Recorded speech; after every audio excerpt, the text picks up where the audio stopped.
আমরা যখন বিশ্ববিদ্যালয়ে পড়ি ইকোনমিক্স অনার্সে অনেক ছেলে ছিল, 4 জন মেয়ে ছিল। প্রায় বিভাগে তাই, কোনো বিভাগে কোনো মেয়েই ছিল না।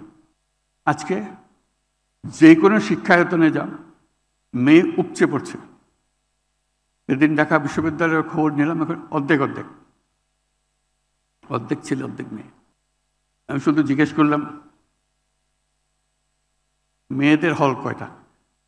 বলে 5টা, আর ছেলেদের 13টা। বললাম যে এটা কোন বিচার হলো?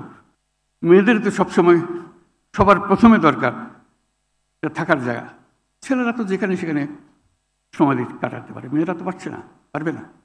ওই হলো অবস্থা, আমাদের চিন্তার অবস্থা।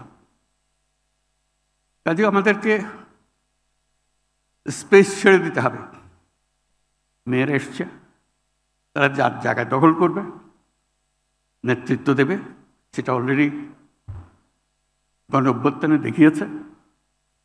আজকে আমাদের সামনে যারা বসে আছে তারা আমাদেরকে বের করে আনবে। বেগম রোকেয়া যে ডাক দিয়েছিল, সেই ডাক 100 বছর পরে হলেও এখানে যেন শোনা যায়, আমরা যেন এটা করতে পারি।